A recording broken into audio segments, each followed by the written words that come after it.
AP మాజీ CM Jagan కు పారిశ్రామికవేత్త గౌతమ్ అదానీ 1750 కోట్ల లంచం ఇచ్చినట్లు అమెరికా ఏజెన్సీల దర్యాప్తులో స్పష్టంగా వెల్లడైందని ఏపీ కాంగ్రెస్ అధ్యక్షురాలు షర్మిల అన్నారు. ఈ అవినీతి కేసుతో అదానీ దేశం పరువు, జగన్ రాష్ట్రం పరువు తీశారని ఆక్షేపించారు. హైదరాబాద్ లో నిర్వహించిన మీడియా సమావేశంలో ఆమె మాట్లాడారు. అమెరికా ఏజెన్సీలు గౌతమ్ అదానీ మరికొందరిపై అభియోగాలు చేశాయి. భారత్లోని అదానీ కొన్ని ఒప్పందాలు చేసుకున్నారు.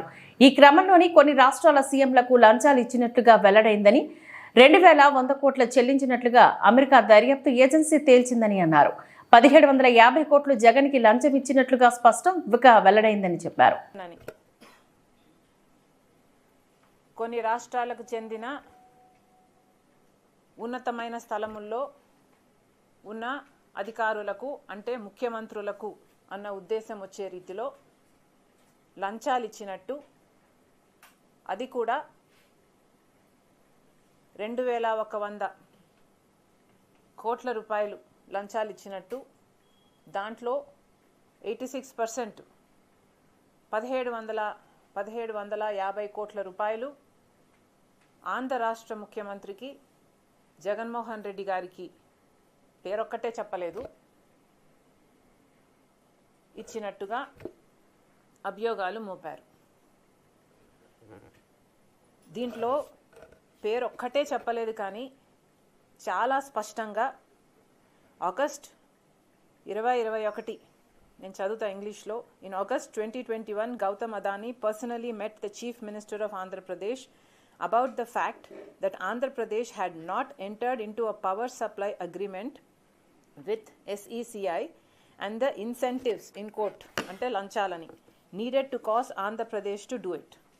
ante ఆంధ్ర రాష్ట్రానికి చెందిన ముఖ్యమంత్రిని గౌతమ్ అదానీ గారు స్వయంగా కలిసి పవర్ సప్లై అగ్రిమెంటు ఇంకా కానందున మీకు ఏమి ఇవ్వాలి, మీకు ఏమి ఇన్సెంటివ్ ఇస్తే ఇది అవుతుంది అన్న డిస్కషన్ జరిగింది అని పేర్కొన్నారు.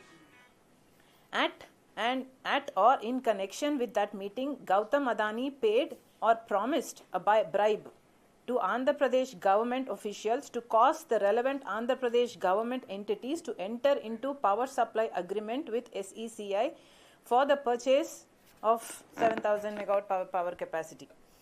So, ఏమిస్తే ఏం చేస్తే గవర్నమెంట్ వైపు నుంచి పవర్ సప్లై అగ్రిమెంటు సైన్ అవుతుంది అన్న డిస్కషన్ జరిగినట్టు క్లియర్గా పేర్కొన్నారు.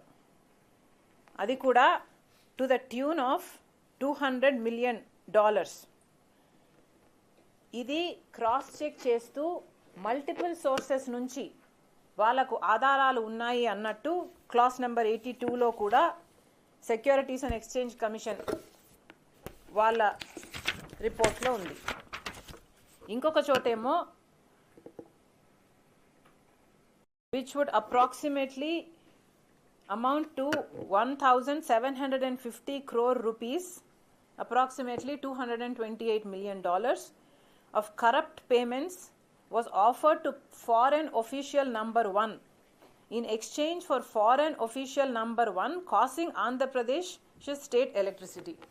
అంటే ఫారెన్ official number 1 అన్న సింగులర్ టెన్స్ వాడి ఆంధ్రప్రదేశ్కు చెందిన ముఖ్యమంత్రిని కలవడం జరిగింది, లంచాల గురించి మాట్లాడుకోవడం జరిగింది అని ఇంత స్పష్టంగా ఆధారాలు ఉన్నాయి కాబట్టి కేసులు పెట్టడం జరిగింది. గౌతమ్ అదానీ గారి మీద అరెస్ట్ వారెంట్ కూడా ఇష్యూ చేయడం జరిగింది. ఈ అరెస్ట్ వారెంట్లు, ఈ కేసులు పెట్టడంలో జగన్మోహన్ రెడ్డి గారి పేరు ఎందుకు లేదు అంటే, ఎందుకంటే జగన్మోహన్ రెడ్డి గారు డైరెక్ట్గా అమెరికన్స్కి ఇంట్రెస్టెడ్ పార్టీ కాదు కాబట్టి. గౌతమ్ అదానీ గారైతే అమెరికాలో ఇన్వెస్ట్మెంట్ రేస్ చేయాలనుకున్నాడు కాబట్టి అక్కడ వాళ్ళు కూడా ఎన్నో విదేశాల నుంచి కాకుండా అక్కడ వాళ్ళు కూడా అమెరికా నుంచి కూడా పెట్టుబడులు పెట్టారు కాబట్టి, పెట్టే ప్రక్రియ జరుగుతుంది కాబట్టి అక్కడ వాళ్ళు ఇన్వాల్వ్ అయ్యి గౌతమ్ అదానీ మీద, ఆయన కంపెనీ మీద ఎంక్వైరీలు చేస్తే తేలిన విషయం ఇది.